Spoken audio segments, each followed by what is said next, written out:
So, kamusta po mga ka-Streetwise? Ako po si Takeru Miyamoto at welcome po sa aking munting channel. So, mga kababayan, dahil nga po sa nanalo nung nakaraang eleksyon itong si Amy Marcos bilang senador, kasi nga binoto ng mga karamihan ng mga ingot-ingot na loyalista, ang pangako ngayon ni Amy Marcos ay palalayain niya raw po si Digong sa ICC. Alam niyo kung ano nakakatawa dito? Maraming naniwala ng mga DDS. So, ang point natin dito mga kababayan, kahit nga po na mag-tumbling-tumbling pa or mag-split-split pa yan si Amy Marcos, dyan po sa Senado, wala pong kakayahan ang isang senador sa Pilipinas para po palayain si Digong. Okay? Alam niyo kung ano nakakatawa dito? Naniwala po ang mga DDS dito. Ganyan po, nagpapakita na talagang walang mga alam itong mga hayop ng mga Duterte fanatics po na to. So para makuha natin yung point mga kababayan, no, ito nakita ko to sa Vera Files. Okay, so sabi dito, no, saan ba yun? Vera Files. Yan, to. So ito no election pala to no.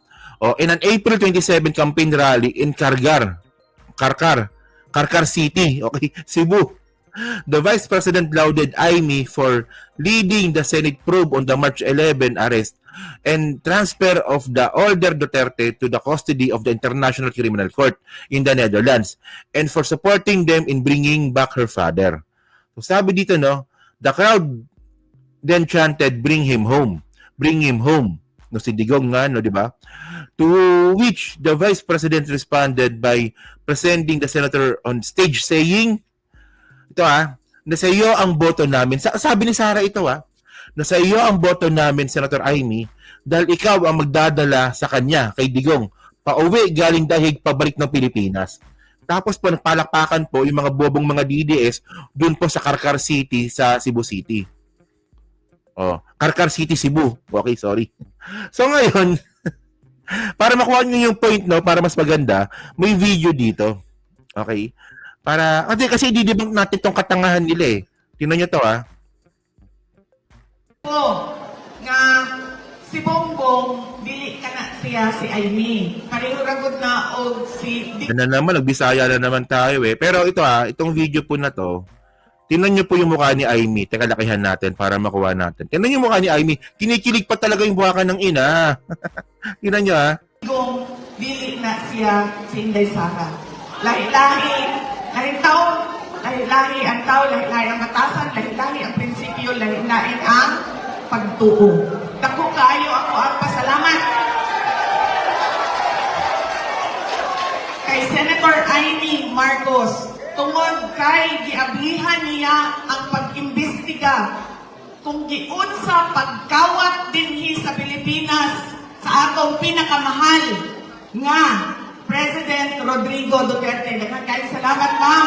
Yan, no, tingnan niyo yung mukha ni Amy, kinikilig pa to, no? Tingnan niyo. Ano ang investigasyon? Abnormal din no? Abnormalities. Pasalamat po ko kay Senator Amy tungod kay iyaha kong ginasuportahan sa pagpauli. Kinahanglan ibalik nato si Pangulong Duterte. Bring Duterte home! Bring him home! Bring him home! Bring him home! Bring him home! Abnormal talaga si Amy, nainis talaga ako. Alam niyo, mas nainis talaga ako mga kababayan, doon po sa mga loyalista nga na bumoto kay Amy.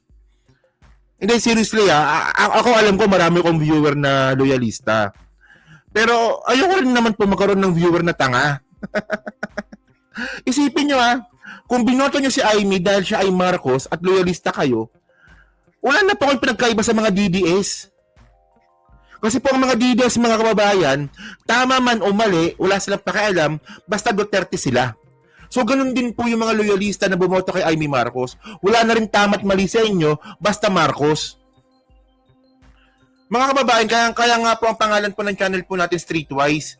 Kasi po nagpo-promote po tayo para maging wise po ang mga Pilipino. Binoto namin si Amy kasi loyalista kami. Puta, proud pa talaga, no? Ayun po yung mga bagay na dapat din na nga pinagpa-proud, pinagmalaki pa. Wala kaming pakialam sa away ng magkapatid. Basta kami loyalista kami. Boboto namin si Amy. O kayo may kasalanan. Tandaan nyo, pag si Sara Duterte naging presidente, kayo may kasalanan. At kapag si Sara Duterte po naging presidente, at ang pangako ni Sara, babalikan niya si Bongbong Marcos, no? At gaganti. Pangako ni Sara yan, di ba? Babalikan ko si Bongbong, gaganti ako. Kasalanan niyo po mga loyalista po yan. Binoto niyo po kasi yung kapatid pong traidor. Ganun lang. Prangkahan tayo. Masaktan ako sino masaktan. Oh, tingnan nyo to. Oh, continue. Nasa iyo ang boto namin, Senator Amy Marcos, dahil ikaw ang magdadala sa kanya pauwi galing sa The Hague, pabalik na. Tingnan mo, di ba? Oh, kinikilig pa talaga si Amy dito. Oh, tingnan nyo. Oh. So, dito pa sumabit tingnan nyo ha. Ganito po ginagawan tanga ni Sara at saka ni Amy, yung mga DDS. Nasa iyo ang boto namin, Senator Amy Marcos, dahil ikaw ang magdadala sa kanya pauwi galing sa The Hague, pabalik ng Pilipinas. O, di ba? Nandiwala yung mga tao kasi nagpalakpakan. O sa una kasi mga ka-streetwise, no, tulad yan ang sinabi ko nga kanina, kahit po na mag-split-split or magbukeng-kang pa yan si Amy Marcos po sa Senado, hindi po makakalaya si Digong. Hindi po, kasi po meron pong proseso. So meron pong tatlong paraan sa tingin ko may tatlong paraan para po makalaya si Digong. Unang-una, yung interim na pinaglalaban ngayon ni lawyer na Kaufman. 'Di ba yung interim? Pangalawa, tapusin niyo yung kaso. 'Di ba? So pangatlo, kidnapin nila si Digong. Ayun lang So ngayon tingnan natin 'to at least para doon sa mga bobong mga DDS no, para may matutunan naman po kayo. Hindi tulad kapag pinapanood niyo yung mga vlogger ninyo, mga tangang mga Duterte fanatics din, na puro katangahan lang yung sinasabi sa inyo. So tingnan niyo 'to Ito ano to jurisprudence po ito. Ito galing to sa kaso ng ICC. So ito no, nung para palayain po si Digong, ang sabi dito, tandaan niyo, jurisprudence to jurisprudence lang to Sabi dito, the accused must appear for trial and whenever acquired by the chamber. Okay. Ito yung interim na sinasabi nga natin para makalaya nga si Digong. So, para po makalaya si Digong, kailangan makumbinsin ng korte or ng ICC na gagawin ito ni Digong. Ito mga bagay po na to. So, sa number 1 dito, sabi dito, si Digong dapat ay magpakita kapag mayroong trial. Tuwing kailan siya kailangan. Una yon. Ito yung mga ito yung mga condition sabi dito sa letter B, the accused must post bond or private trial or personal security or surety in an amount of sufficient to ensure their future appearance before the court as directed to be determined by the chamber. So bago pa palayain si Digong, kailangan merong bond. Meron kang guarantee. Pwedeng security, pwedeng pera, pwedeng kayamanan. So kayang-kaya ni Digong yan. So sabi pa dito the accused must not commit new offenses in the jurisdictions to which they are released or under the statute. So habang nakalaya nga si Digong, ang kailangang makumbinsin ng Duterte camp na hindi na po gagawa ng patayan or crime against humanity si Digong habang siya po ay pinalaya. Ang problema dito mga kababayan, si Sara Duterte po kasi, nagbanta po, napapatayin niya nga po yung presidente. So, paano yun? So, paano patutunayan ni Digong na hindi na siya makakapag-commit ng panibagong krimen? O mayroon pa siyang double death squad. O, di ba? So, kailangan kumbinsin ni Digong yung korte dito. Wala pong kinalaman si Amy dito. Tandaan nyo itong mga binabasa ko to sa inyo, ito po yung mga kondisyon para magkaroon ng interim. Base po sa jurisprudence. Tama ba? Tama. Jurisprudence nga. Walang kinalaman si Amy dito. So, ngayon, ang gusto ko lang sabihin dito, nagpauto na naman kayo. Na itong si Amy, magdadala kay Duterte pa uwi ng Pilipinas. Ano magagawa niya nga? Senador lang siya ng Pilipinas. Continue pa natin para may matutunan po yung mga DDS dyan. Ang sabi dito, other than contacts with their respective counsel, the accused communication must be monitored by the relevant state authorities and the accused must provide the necessary contact information required for the purpose of the authorities. Okay. So, kailangan monitored yung mga the monitored relevant state authorities na dapat monitored yung mga kilos ni Digong tsaka yung contacts.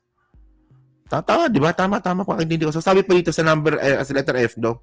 The accused must report to the registrar in advance any change of address or contact information from currently on record with the registrar. Okay.